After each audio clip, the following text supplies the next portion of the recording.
What's up, Rangers fans? Welcome back to the channel, and I know things are not looking too bright for the Rangers currently. Myself, alongside Statboy Steven, are going to be breaking down everything there is to know in our latest Rangers review, episode 6 now. It's crazy that we're already 6 episodes in, but we have to break down the past 3 games for the Rangers during the week, going 0-2-1 in the process. All the negatives, somewhat positives, really not so much positives, and what's next for them for this upcoming week, which really is not going to get much easier for them, and hoping that they can turn the page and try to get this win streak going sooner rather than later, and everything in between. So as always, guys, make sure you stay all the way until the end of the video. Find out all of our thoughts on the Rangers currently, how they've been playing, what's wrong, what's right, and everything in between. And if you guys end up enjoying this kind of Ranger content, want to see more great Ranger content like this, make sure to smash that like and subscribe button. Share this video with your friends, put on the notification bell. Thank you all so much for the countless support. Hoping that things definitely trend upward for the Rangers here going forward. But enough of me talking. Let's get right into today's episode. All right, Steven, welcome back. Here we are for Rangers Review Episode 6. Now, a lot has happened this season, probably more so for the bad than the good. Most Ranger fans may agree. A lot of things have been going on, but this past week has definitely been a fairly tough pill to swallow, especially not just how the Rangers fared going 0-2-1 in the process, but really how those games panned out. And almost every game this season, it would seem for the Rangers that they just don't get enough out there to really prevail in the end. So first of all, how are you doing? Happy to have you here as always, and I'm looking forward to getting into this video. It's been an interesting week for Ranger fans. The Rangers themselves may not have the results they want, but I think there are some positives to take away from these last 3 games, even though they were shut out in 2 of them. We'll dive into it, but just to kick it off, I think the second loss against Boston, even though it was a 1-0 loss, it was probably the most exciting and entertaining 1-0 loss for a Rangers team because there were so many positives to take away from it. The fact that we were able to hang in there with what I feel is a top 3 team in the league, even though they lost Chara, even though they lost Torrey Krug. They are still a top 3 team in the league. The fact that that the young guys are actually performing well. Capo Caco has 11 takeaways and only 1 giveaway. That is the second highest ratio in the league. And this is the same Capo Caco that was a turnover machine, more in the negative than the positive in his rookie year. Yeah. So talk about polar opposite. Yeah. Igor Shesterkin, if you look at his save percentage the last 5 games, I think it's like 947. And he's 922 on the season. So things are definitely trending upward for him. Yep. 922 on the season. His last 5 games, I think 947. Let me quickly check that for you. Yeah, no, he's 3-4-1 this season, and he has a 2.16 goals allowed average. So his last 5 games, his save percentages were 920, 962, 939, 933, 967. And realistically, could have won all of those had the Rangers had somewhat of an offense, you know? Yeah. When you get shut out, it's hard to blame your goalie, especially when it's a 1 or 2 goal loss. And Shesterkin started off a little bit rusty, but he's coming around now. And honestly, if he keeps this up, he'll be in the conversation for the Calder. I know everyone's going crazy about Kirill Kaprizov. And rightfully so. I think that's rightfully fair. so. And rightfully so. He's an exciting player, but I remember the year Steve Mason won the Calder as a goalie, as a rookie goalie. So it does happen sometimes. If he keeps this up and he finishes the season with a save percentage over .930, I think he has a decent chance to win the Calder, even if Kaprizov puts up 20 goals. Oh, yeah, I'd say he has a chance. I don't think he's going to win it unless, he really blows the socks off of everybody, because goalies, it is rare for them. Steve Mason being the last guy to win it, it was just as, bizarre as any when you look at just how his career panned out. Nothing against Steve Mason personally, but we know it was a very up and down career for the most part. So, yeah, no, I agree. The positives for Ranger fans, they might not all be aware of this, but of course in Europe some prospects had some good weeks. Lauri Pajuniemi had a multi-point game again. He has had a really good season, leads all players in Liga in Finland in goals since the start of the 2019-20 season, despite missing 17 games through injury. So He missed 17 games and still leads all players in goals. So that's really impressive.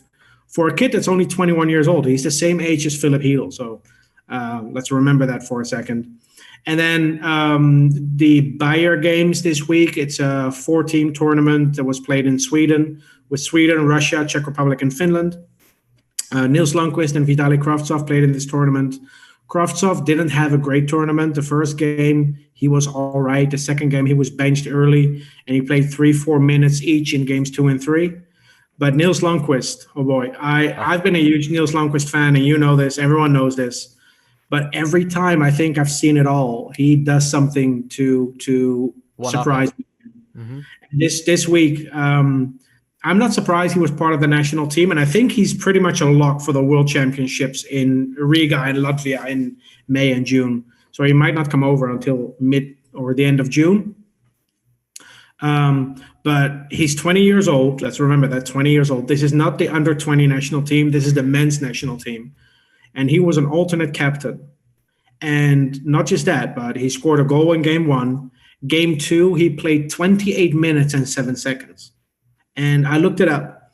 It's the highest time on ice for a skater in the history of the tournament that has been played since 1996, 4 years before Lundqvist was even born.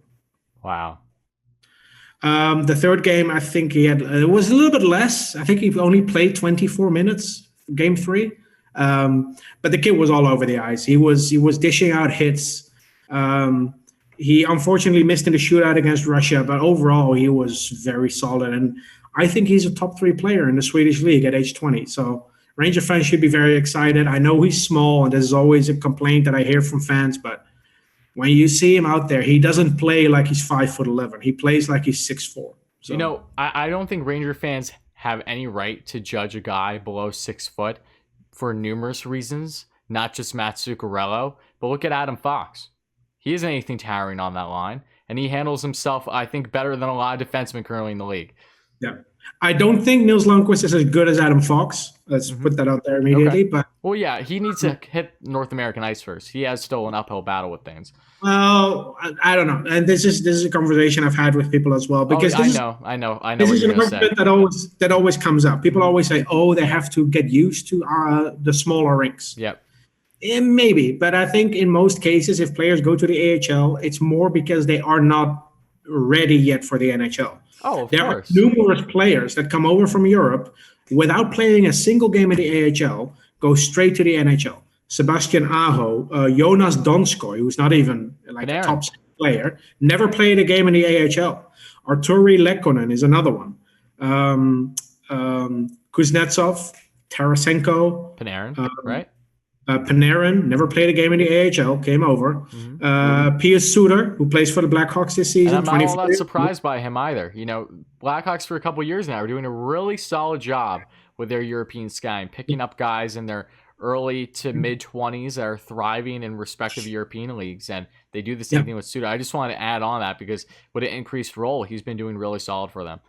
Yeah, so it's not that they have to get used to North American ice, and that's why they start in the AHL. No, they start in the AHL because they're not ready yet for the NHL. They're just not good enough. Yeah, the players like Kopitar and Backstrom are granted they're high picks, so they should go straight into the NHL. Elias Pettersson played in Sweden for a year, then came over straight to the NHL. There are numerous examples of players from Europe that have never played a single game in the AHL that go straight to the NHL and get a spot on the team and stick there.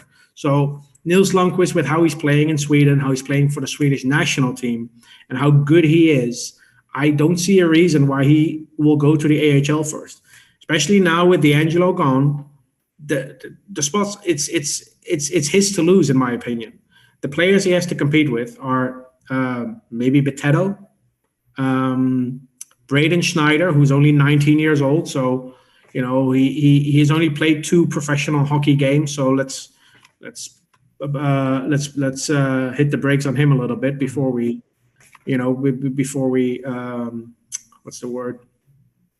declare him an NHL starter. But Niels Lonquist should be the first one up to replace D'Angelo starting next season. I think he's going to do it. I think he's going to be a very popular player among Ranger fans. He's a great kid, really good skater. His gap control is amazing.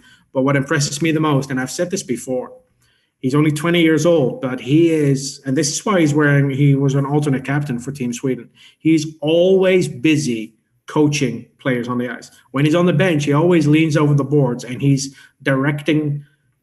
sort of directing traffic, like a traffic cop. He's directing his players over the ice where to go. He's almost like an assistant coach. He has a mindset far above his years. Is definitely how it's coming off. Yeah, he doesn't act like a 20-year-old. No. He doesn't play like a guy that's 5'11". He doesn't act like a kid that's 20. He is so mature for his age when he's on the ice.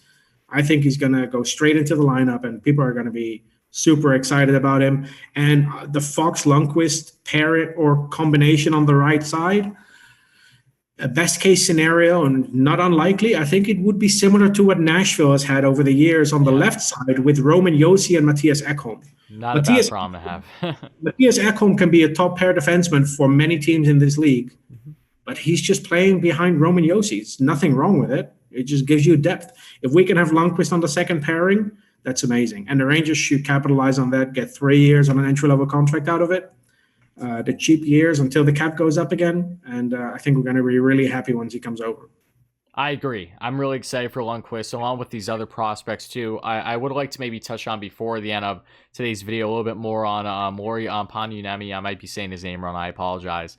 But yeah, no, going on to basically how these prospects are blossoming, that's great. It's definitely been more of the upside, I would say, this past week versus the Rangers going 0-2-1 in the process. I think I predicted them to go 2-1 this week. Shame on me if that's the case. And then I believe you either went 1-1 or 0-2-1, and the Flyers game got postponed due to protocols, as we know, so that's already been rescheduled. But if you look at the Rangers, just a little further breakdown on everything that's transpired with them this week, I put up a lot of numbers here because I really want to touch on not just these games, but how they're performing both 5-on-5 and special teams, because this is something we've been arguing about all season long throughout each and every episode, and yet nothing has been changing, at least for the better. If you look at game 1 against the Islanders, the Rangers get shut out 2-0 by Varlamov, who in typical Islanders goaltending fashion gets a nice shutout with a strong defensively structured game in front of him by the Islanders. A textbook game for them, and the Rangers had their opportunities, but they just couldn't get enough. Varlamov robbed many guys, including Zabanjad at times, and it is what it is. The Rangers didn't take advantage of the opportunities given to them, and that's been one of the biggest issues that we've seen with this top six all season, really. It looks like every game almost they get at least one breakaway, and then they just aren't able to execute. It's the little things that are starting to add up with them, which is having more long-term effects, I would say, on players' confidence with a lot of these guys in this top six, and really just trying to break the ice, and then hopefully they get in a rhythm. That has been the case yet, unfortunately. And then when we get on game 2 against Boston, tremendous game in my mind. They lost 3-2 in overtime, which definitely was a killer. That was a typical Bruins game where they, are down 1 or 2 goals early and then they bounce back. That's what they've been doing all season long. They're known for getting into overtime as well and just either having a lot of OT wins or OT losses. They just always grind out each and every game. They're very reminiscent in the Owls in a lot of ways and how they're so defensively structured. Difference is, though, that they have those more standout guys. And Pastrnak, Bergeron, their captain, who's one of my favorite non-Rangers in the entire league. I just love everything about Bergeron and his game. It sucks that he's a Bruin because it would be nice if he, say, wasn't on a original six rival, if you will. But I give credit where credit's due. He's been tremendous. And Marchand, a guy everyone loves to hate. I'm not sure if you saw that sequence. I believe it was in the last game the Rangers and Bruins played between Zabanjad and Marchand trying to go off the ice. I thought that was funny because they both had their pre-game ritual of wanting to make sure they're the last one. So they're both standing there for 5 minutes, and then they do a rock, paper, scissors. Zabanjad wins, so then Marchand goes off. I just want to add that. I thought that was cool. But then in the third game for the Rangers, they end up losing, shutout again, 1-0 to Boston. Jaro Halak, who has been a Ranger killer for years now. No surprise there during his time with the Islanders as well. Normally did a really solid job against the Rangers. So overall, Rangers go 0-2-1 in the process. Their only goal scorers all week are Julian Gauthier. Boy, oh boy, is he looking like something. It looks like that we will hopefully get more of an increased role out of him soon. Quinn is openly acknowledging that he deserves more ice time. I hope it's the case because as of now, if you look at the lines from today's practice at the time we're recording this, they still have Gauthier in the fourth line because it's not like they're going to move Buchanovich, for instance, and they already have Blackwell, who is a guy that would normally be in your fourth line on your top line, trying to balance things out with both Kreider and Zabanjad. So take that as you will. But Gauthier, I'm really liking what I'm seeing from him. Kevin Rooney is another guy who has been solid. Some lucky bounces here or there for the Rangers with the bomb six, but they've been the biggest components in this offense, and that's been the most alarming thing, which is really what I want to break down with you in today's episode, because when you look at how they've been doing offensively, Panarin, as we know, got hurt in the second game this week against the Bruins, and he didn't play against Boston their past game. It looks like he may very well be out for their upcoming game tomorrow at the time of recording this against the Devils. We'll see what happens. He has been skating, which is nice, but it doesn't look like he's 100% yet. But regardless, he's still leading the team in points, 15 and 12 games now. And then if you look at their second point leader, it's Buchanovich, who again, Buch has been solid all season long. Goal scoring isn't necessarily his priority. He's definitely been more working on his overall two-way game, and his assists have been solid, 8 points in 13 games. And then Foxy still with 7 points, which he's had for a little bit now in 13 games. And then guys who have been alarming to say the least are Zabanjad. We'll talk a little bit more on him. Only 3 points in 13 games, only 1 goal. It's been a mix of having a slow start, being snake bin, not looking great. All that combined has went into him not having a big impact to start the year. And we all know the reasoning as to why he had the slow start by now. Lafreniere only 1 point in 13 games now. And then you look at Kakko, 3 points in 12 games. But as you attested to earlier in today's episode, that is not so much because of his play by any stretch of the imagination. It's just simply being a little snake bin, not getting on the score sheet, maybe being a little bit too passive. I know a 2-on-1 in a previous game this week where it really looked like he had a solid opportunity. He just decided to hold the puck too long until Carlo, the defenseman for the Bruins, got his stick in there. That was an opportunity I would have liked to see Kakko just be selfish and execute. It is what it is, but overall, he's been tremendous. And, you know, before we get on to basically the goals for and against throughout this season, what are your initial thoughts on how they fared this week and with the guys that have not been producing in this top six? Yeah, my biggest complaint about this Rangers team so far is not that they are playing bad hockey. It's that they play hockey that relies heavily on luck and bounces. I think I would have to go through the goals to see what the last goal was that came from a clean play. It may be the shorthanded goal where Miller assisted on it. Yeah. I mean, ever since then, I mean, the Gauthier goal was a weird deflection in front of the net. The Rooney goal was a high stick by Lemieux that hit Rusk's shoulder and then bounced onto Rooney's sticks. And this is, for me as a fan, frustrating because when I watch a game, I want to be entertained. Honestly, I get entertained by little plays that are amazing, like Adam Fox holding the puck on the blue line and chipping it over an opponent's stick. I can watch that all day. Kakko balancing the puck off the boards, skating past his opponent around the other side, and starting a breakout. That's a great play.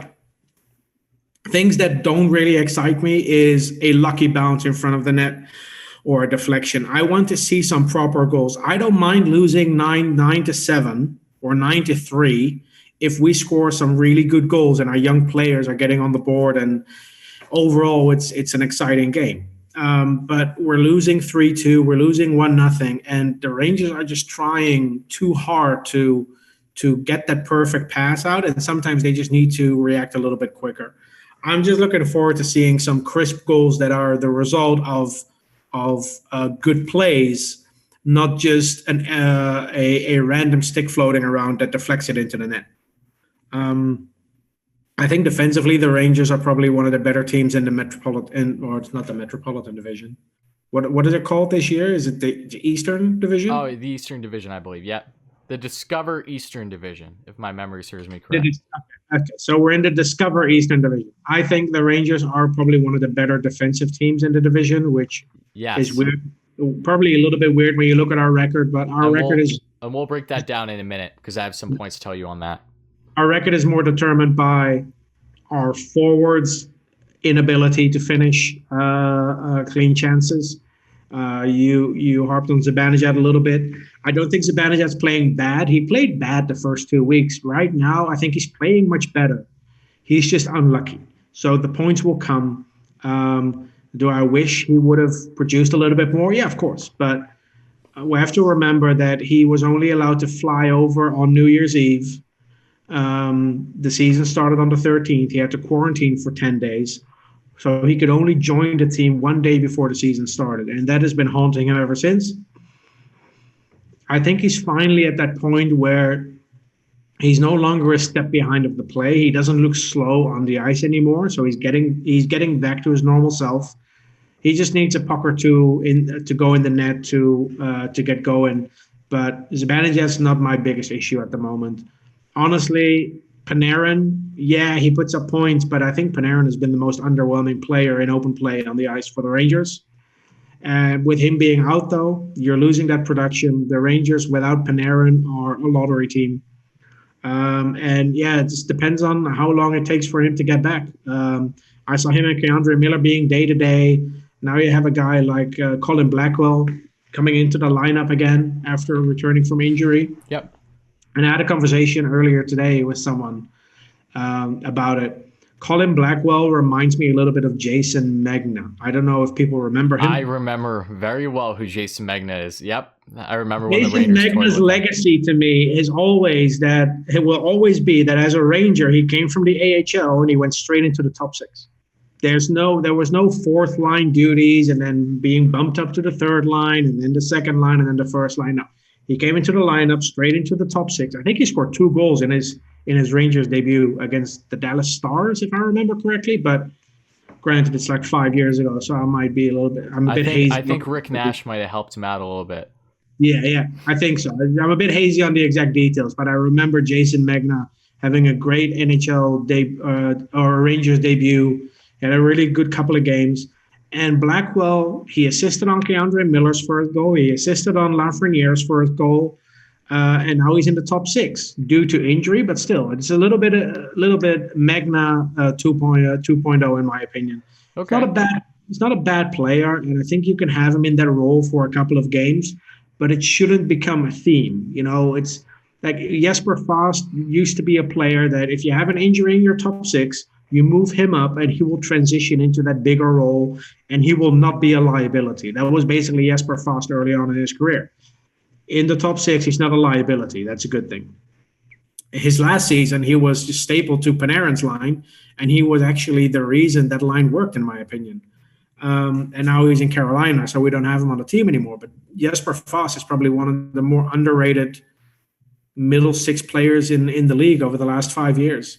Let's hope Panarin comes back from injury soon. Let's hope it reignites Strome a little bit, because until Panarin suffered that injury, I think the Panarin, Strome, Kakko line was the best line on the team.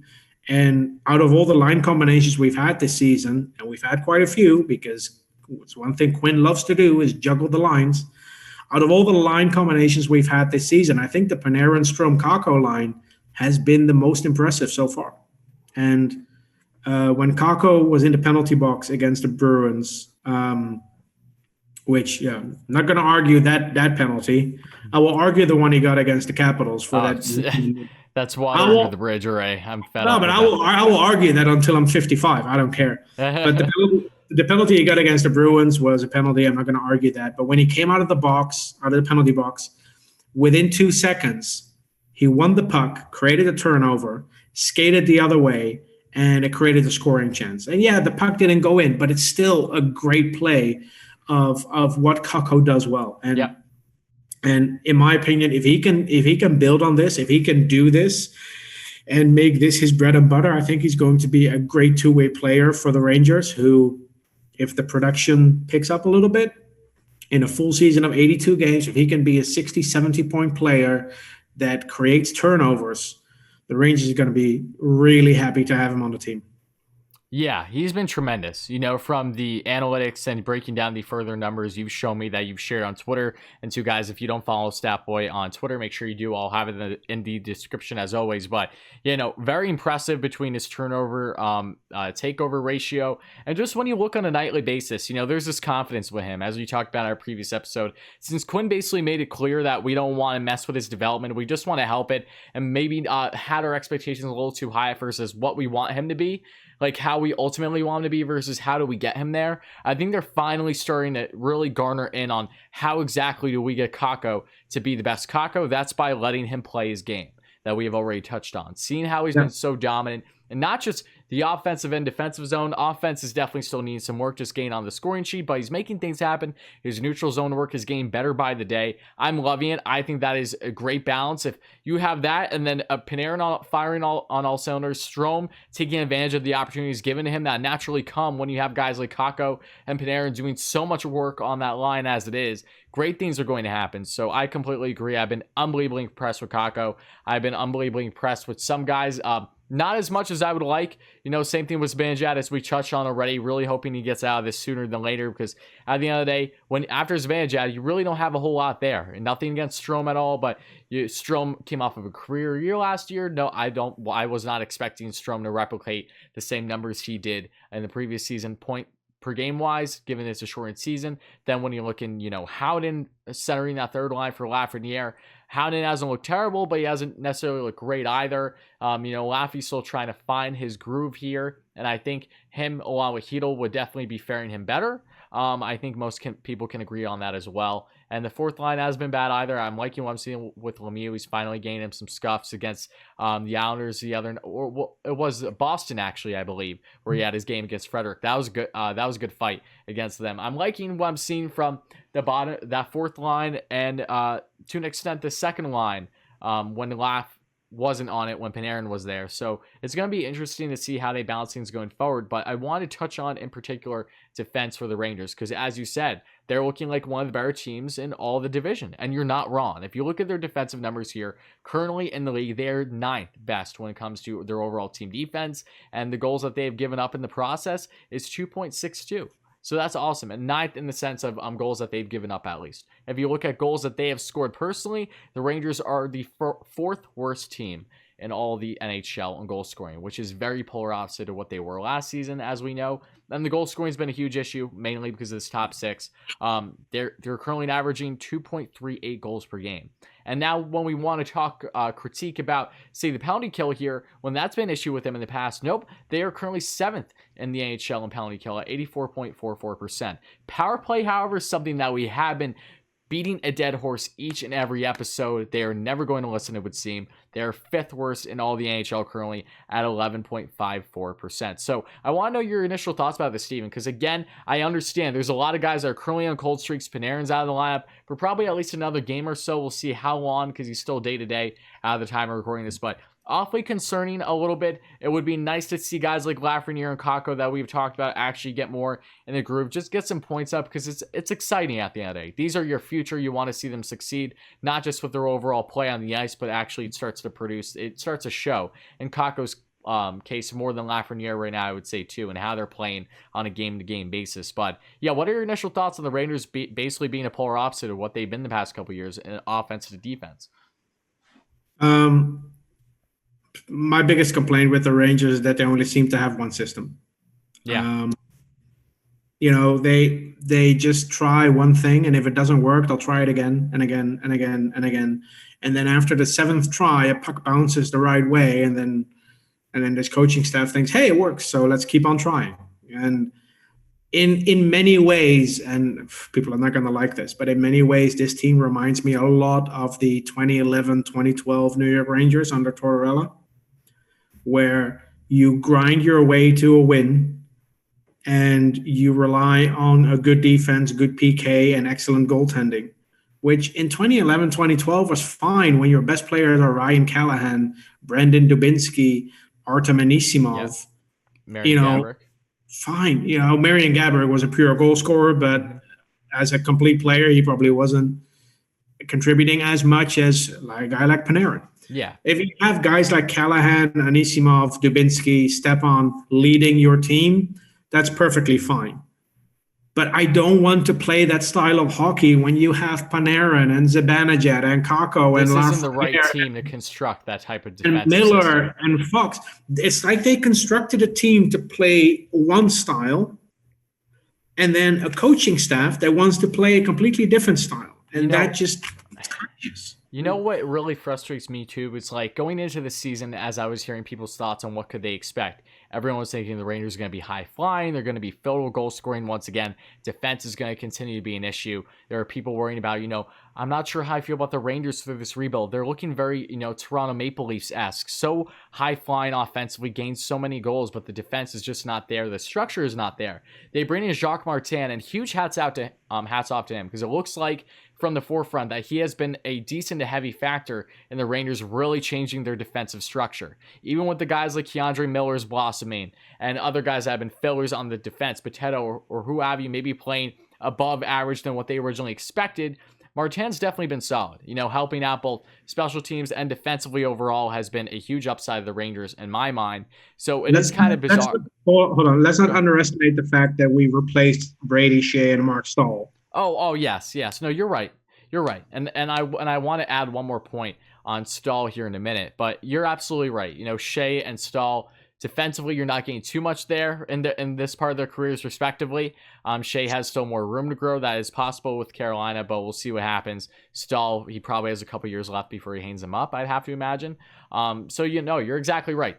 The team is younger, faster on that blue line. But normally when you're younger, especially with a guy like Keandre, no one expected Keandre to be doing as well as he has to start the season, let alone make the team originally. We've already talked about this. We thought Tarmo had a better chance originally than maybe Keandre. Tarmo's looking solid in the AHL, so hopefully we see him in there too, just as a side note. But, the Rangers have played far above expectations from an overall defensive structure. They've really done a solid job. So to see them struggle as much as they are offensively, one, you're the head coach at the end of the day. If you're in David Quinn's shoes, yes, you can't put everything on the blame for him. Absolutely. He's not deserving of basically being viewed as the worst head coach in the NHL in my mind, regardless of how you feel about him. I don't think that's the case. But when you look at him and the guys that aren't blossoming, the guys that should be blossoming in this roster right now that aren't, that is a big problem in my mind. When your top players on a nightly basis are the guys that are borderline NHLers right now, that didn't have much of any expectation in this lineup, is an issue for me. And I think you can probably agree on that one. Look, the big difference between last season and this season, and I've said this many times and people argue with me about it, but we've had 4 players putting up career numbers last season. One of those players is not playing for the Rangers anymore. It's Anthony DeAngelo. You can argue about whether or not it was justified, whether or not he is good defensively. Doesn't matter. He was a top 5 player in production amongst defensemen. That really helped the team last season. When you don't have that production, it has to come from somewhere else. Who else is going to put up that production? As great as it is defensively to get rid of Brady Shea, you're losing his production. Someone has to pick up those points. Someone has to replace that. Then you have Panarin, who is the only one who's actually replicating his career year so far in points per game. And Zabanjad and Strome, we have discussed this earlier. Zabanjad and Strome are not close to the way they played last year. What the reason behind it is, Zabanjad, probably the COVID thing, probably needs a little bit more time to get back to his former self. Strome started off slow. It happens. And starting off slow is fine if you have an 82-game season, because you can always make up some ground later in the season. When the season's only 56 games, now you're at the point where we're already 25% through the season. And your top line center has 3 points. And your second line center has, how many points does Strome have? 4 maybe? He has missed more open nets than he's actually converted on. Yeah. And that's telling of his game so far. I'm not going to say this is all Quinn's fault, but Quinn is neither the sole problem, nor is he the solution to the problem. Let's put it that way. I don't think firing Quinn is the way to go. Just let him finish out the season. Who are you going to replace him with? Gerard Gallant? I'm not convinced that that's going to do anything, especially mid-season. Exactly. Well, what's the point in that for a team that would it be nice to see them completely turn the page and somehow make playoffs? Yes, that would be fun. I wouldn't be against that. But at the end of the day, the likelihood of that happening through a mid-season coaching change with this type of season, with this current team constructed, I'm not sure how much I'm buying that. I know it's been more prevalent earlier, like these past couple years, like the Blues. They were really the first team to show that it's possible being a bottom feeder in the league. Then you fire away Mike Yeo and you bring in Craig Berube, and then they go and win the Stanley Cup. But that is something that is not common. I'm not sure how common that would be going forward. No, and the problem is, the other problem with the Rangers is that they had some shady goaltending the first couple of games. The system that was in use didn't help either. Having the goalies alternate starts, it doesn't really help the goalies. But now we're finally seeing Shesterkin getting to be named the starter, and Georgiev is the backup. And Shesterkin has been great. Like I said earlier, the last 5 games he's been on fire. I think we don't have to worry about that anymore. Play Georgiev when you have back-to-backs or when you play the Toronto Maple Leafs. So maybe in the playoffs. Other than that, just go with Shesterkin as your goalie. Defensively, we're fine. Offensively, we need to do something. I don't know if we have the personnel to change that. I know people love Colin Blackwell, but he's still limited in what he can do. Same with Kevin Rooney. Philip Hedl still out for I think 3 more weeks. Yeah, he's still out for at least a couple weeks. Yeah, so we're missing him. And he's a big blow. There's no doubting that. Panarin's out now, and I always considered Panarin a player similar to McDavid, McKinnon. Oh, he's a top player in the league. Yeah, but in a way that he can make or break a coach. He can save a coach's career for a year or two with the way he plays. Yep. And when he's out, and I think Andre Miller is questionable for tomorrow as well, so we might see Brendan Smith back in the lineup. Yeah, I did see reports that he was not originally practicing with the main team. So when you have players that are contributing, missing games due to injury, I'm not going to blame the coaching staff for that, of course, but it does affect the performance of the team. And this team was performing well above their expectations last season, and I think we see the team coming back down to earth this year. And it's fine. This is only the second season after drafting 2nd overall, the first season after drafting 1st overall.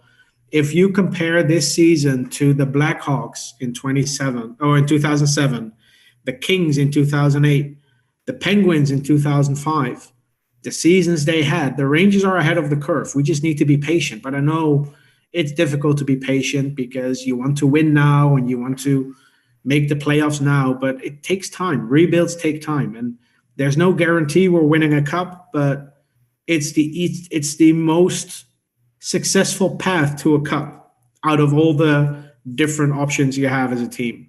So let's hope the young guys play well, and if we can finish around 500 with a record again this season, that's huge. And then next year, when Lafreniere is playing his 2nd full season and Kakko his 3rd full season, same with Fox, and Shesterkin playing his 2nd full season next year, and Lundqvist is on the team, and Panarin is still only, how old's Panarin, like 28? Panarin is 20, I believe he's 28 or 29. I don't believe he's 30 yet. I think right now, actually. I think he's 29. I think he turns 30 in November or December. I think it was an early birthday in the 2010 draft. Yeah, he's 29. He turns 30. He turns 30 on October 30th. October 30th, close enough to November. Yeah. So he still has 5 years to go. And honestly, Trouba has looked better, so that's a positive. Howden in his 4th line role, and I've been one of Howden's biggest critics. Howden's not an issue this season. Howden is on the 4th line, centering at 4th line. He is actually very solid. He's good on on face-offs. Probably the only one on the team who's good at face-offs, which is another issue this team needs to address. Yep. But I think the bottom 6 is fine. We just need our top players to contribute and our prospects to get better. And to quickly jump on the face-off thing. Again, Rangers haven't had a season with a positive face-off percentage, so over 50% since 2008, 2009. Let that sink. Yeah. No, it gets worse. It gets worse every time you say it. It's 12 years, and it's starting to sound like the Leafs complaining about how many years it's been since they won a cup. Uh, and we're complaining something, about face-offs. but something needs to happen. This team needs to be better on faceoffs, because you can say all you want that faceoffs don't determine the outcome of a game, but then you play the Bruins or the Penguins and they score within 3 seconds after winning a faceoff. So winning faceoffs is definitely better than losing faceoffs. Oh, absolutely. Something needs to happen. When No, Bergeron retires, hire him as a face-off coach or something. Oh, absolutely. I would love Bergeron in any form, honestly, but that seems like a pipe dream. But I wanted to add here, because before we basically wrap this thing up, as we're coming to a close on, just a quick summary, our quick predictions for the next week, because the Rangers as of now have 4 games coming up, assuming that none of them are pushed back due to protocols.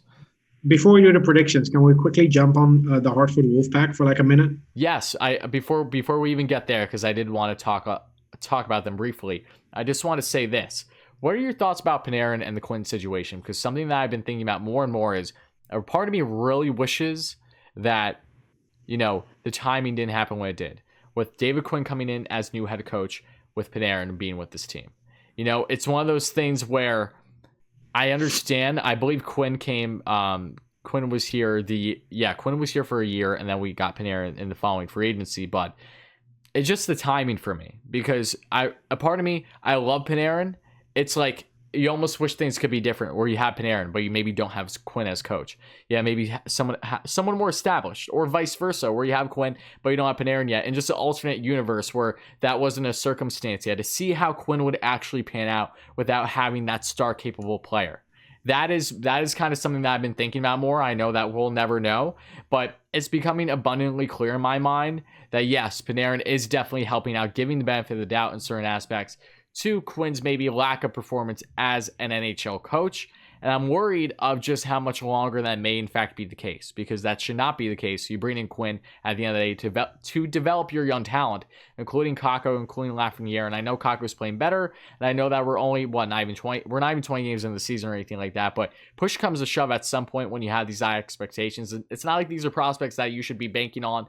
2-3 years down the line, they'll actually start to be pretty solid NHLers. These are guys with high expectations that realistically, if you look at them maybe on other teams, would be in a much different scenario, point production wise, including Lafreniere to start the season for all we know. So I just want to know if you have any stance on that, because the more I think about it, the more I do kind of leave scratching my head as to what would things be like right now if Panarin wasn't in the picture and Quinn. That is something that I really wish wouldn't be a scapegoat, if you will, to give him the benefit of the doubt at times where, yes, maybe the Rangers did not play a structured game whatsoever, but they got lucky bounces. They ended up winning like 6-4 or something along those lines, just an offensive powerhouse, or vice versa, where they really shut down defensively and you get a nice 1 or 2-0 win. When in reality, if you look at how the lines were juggled and how the structure was, it still isn't necessarily up to par yet. I did not want to bring up the 6-on-4 with a minute to go, where we couldn't get hold of the puck for 35 seconds, but you had to go there. That's probably, cue Yakety Sack when you watch that. It's unbelievable. I remember our power play under Tortorella and how awful it was. Yep. And here you have a 6-on-4. You have 2 extra players on the ice because you pull your goalie, and they are able to hold the puck against the boards for 35 seconds. That's, oh my God, there's just no excuse. Regarding Quinn and Panarin, I think the Panarin signing is the right thing to do. If you look at the 2019 offseason, is it 2019? Oh, yeah, I think it was absolutely the right thing to do. I'm not saying don't have it happen. I'm just saying when you look at the timing of things between Quinn, and how amazing Panarin did out of the gate, it kind of sucks that to an extent that is going to give him some cover up, when in reality we are clearly seeing the woes that he has as still a very new NHL coach with a team that is rebuilding. It's not like, say, he is a coming to a veteran team that's established, where maybe his role would be different. It's like, no, you're brought here just like the team, a full rebuild, right? But at least now you have Panarin, but you're still trying to develop your young talent. And while I have seen it, we definitely have, there also have still been glaring, huge issues, I would say, with this team that is not getting addressed as of now. Yeah, but I don't have a problem with Quinn as a person. I mean, I met him a few times. He's a great guy. Oh yeah, I have nothing against Quinn at all. I think, and this is just my personal preference, as a team, you can either have a young coach or a young team. You cannot have both. Yeah, I think that's a very fair statement to make. And yeah, okay, he was a coach in college. Doesn't mean he's good at developing talent. I mean, he was a coach for the Boston University Terriers. That is like coaching the Harlem Globetrotters sometimes. They recruit the best teams of the best players some years. Jack Eichel was playing for him in Boston in college. You know, it's if he was coaching Providence Friars or something, or Northeastern, and he would have been great at developing some grade A talent, then yeah, you have a case. But 1 year of Eichel before he was even drafted, that doesn't really get me excited. I don't think Quinn is a bad coach. I just think he's not the right coach for this team. And he's probably a better coach for a team like the Colorado Avalanche, where you have your established players already, where you're already an established playoff team, where where he was actually an assistant coach in Colorado. Yes, he was. Yeah. David Quinn will probably fit better on a team like that, or maybe Toronto, or maybe Vegas. Which tells you more about the current situation with the Rangers. They brought him in to develop this young talent. And I think last season, it wasn't just the performance by the big four that I mentioned earlier. It was also the fact that there were still leaders in the locker room. Correct. That had been there for over a decade. Yep. Mark Stahl and Henrik Lundqvist. And Jesper Fast. These are guys that were crucial to the team. Yeah, they may not have performed on the ice the way we wanted to, Lundqvist and Stahl, but I'm pretty sure in the locker room they were instrumental to how the team played and how the team gelled and everything. And now you have the issue with D'Angelo, which I'm not blaming Quinn for this. D'Angelo did things that he shouldn't be doing, and he was given a final warning. And anyway, but all these little things, you've had the interview that Kako gave last season where he criticized the coaching staff for limiting his plays. We've had the issue with Kravtsov, who complained about miscommunication. It's so many little things that just add up to, in my opinion, just being the result of an inexperienced coaching staff. Yeah, you had Lindy Ruff, but other than that, it was Brown and Oliver. David Quinn, and then Brown and Oliver. And in my opinion, the coaching staff is just too inexperienced for the inexperienced team that we have. But I think you're honestly completely right, and it's been more exposed, I would say, than ever with this season. Yeah, but I'm not going to lose hope. I don't think this is going to ruin the rebuild. The Rangers are still on track to be a really good team in 2-3 years. And I always said the Rangers window will open in 2023-24. That's when they will enter the playoffs being a contender. They don't just go for a first-round exit. They're going to go to either the conference finals or the Stanley Cup finals.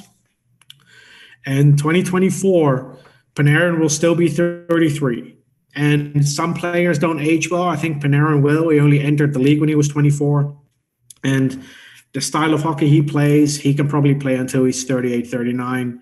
So the Rangers he's probably going to sign a second contract with the Rangers, if I'm being honest.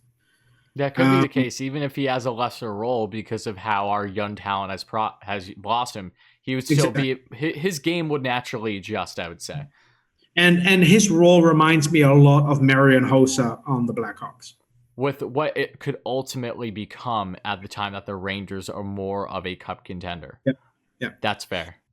Anyway, so quickly on the Hartford Wolfpack. They started playing some games. I think they won the first two. Wolfpack, I'd have to pull it up real quick because I have not been as in tune as you are because I'm not able to watch the games, unfortunately. The most exciting players in the first couple of games, Keith Kincaid in goal. Yeah. Definitely more than an AHL goalie. He definitely deserves a chance in the NHL again. Mm-hmm.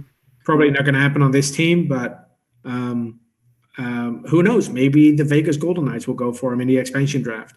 He's definitely good enough to play in the NHL, in my opinion. The Vegas But- Golden Knights in the expansion draft. You were close. You were close, Steven. Seattle. Sorry, Seattle Kraken, the Seattle Kraken expansion draft. You were close, though. You picked the second best team if it wasn't going to be Seattle in that category. And yes, Wolfpack are 2-0 currently. Yeah. Tarmo Reunanen. As looked very strong in those first 2 games. Very strong. Justin Richards had a really good game. And Patrick Kodorenko, I think, is probably the closest to an NHL call-up in case of an injury at center or the fourth line. But I think our recent draft picks, Braden Schneider and Will Cooley, played really well as well. Which is very promising. They're allowed to be in the AHL because of their leagues not starting up yet. Yep. But Braden Schneider returned to Brandon because his team is entering a bubble on, I think, March 12th. So he has to quarantine starting February 27th. So okay. Braden Schneider is no longer on the Wolfpack team, but we still have Dylan Garand and Will Cooley, second and fourth round pick in 2020. Okay. But the Wolfpack is a lot of fun to watch. If people have a chance to catch a game, they're playing on Wednesday this week against the Bridgeport Sound Tigers, the Islanders affiliate. Yeah. If you have time and if you can find a stream, just keep an eye on my Twitter and then you'll find one. If you can find a stream and you have nothing better to do on Wednesday, just tune in and watch our prospects play because there are so many prospects to keep an eye on. I haven't even mentioned to actually watch them. I haven't even mentioned Morgan Barron. Yeah. So exciting times. And I'm happy that the Wolfpack is actually interesting to watch for once. I know. Yeah. I mean, I normally go to numerous Wolfpack games every single year. And this year it doesn't look like that'll be the case unless we're allowed. So we'll see what happens. But exciting times indeed. There's nothing better than watching your farm team when they actually have young upcoming talent, or it's not like it's just all these grizzled vets that are thrown out there to just basically run out the team. The Wolfpack are definitely trending in the right direction, which is great to see. I think Charmo may very well be the next man up in regards to hitting the roster this year. I have to imagine that hopefully he gets at least a cup of coffee towards the end of the season, should the Rangers definitely be out of a playoff spot, and he might have proven his worth by then, if not sooner, to get some looks. Because, again, there were a lot of expectations between you and I, respectively, saying that Tarmo may very well crack the roster for the Rangers this season. And, depending on with injuries that are inevitable as well, among some other things, Tarmo very well could come in and do better than guys like Hayek and Potato currently, who, in my mind, they obviously don't have a long-term future with the team. I don't believe Hayek is. Nothing against Hayek personally. I just think when you weigh the Rangers' defensive options right now, Tarmo is the top of my list as to I think is deserving of a shot. Yeah, I mean he's probably the next man up when there's an injury. Jared Johnson is currently out injured still. I saw Brandon Smith was skating, so he will probably replace Keandre Miller tomorrow. But yeah. Tarmo should be close to a call-up. He's, in my opinion, no worse than Libor Hayek. But I think it's Hayek's spot to lose. Yeah, I agree. It is. It definitely is. So we'll see what happens. But we still have, 40 games to go? 40? Yeah. No, trying to think. Yep. 41? No, 40. 40, yeah, because we're 13 in. Yeah. Okay. So, again, still plenty of season left. It's nuts because realistically, this is only half a season left versus us normally lean up to like December and January for the midseason break and then going forward. Crazy year, we know this, but hoping that the Rangers definitely try to turn things around. And it is kind of ironic that you see Johnson, D'Angelo out of the lineup with the Rangers now, and the Rangers are playing their best defensive hockey of the season. Yep. So predictions?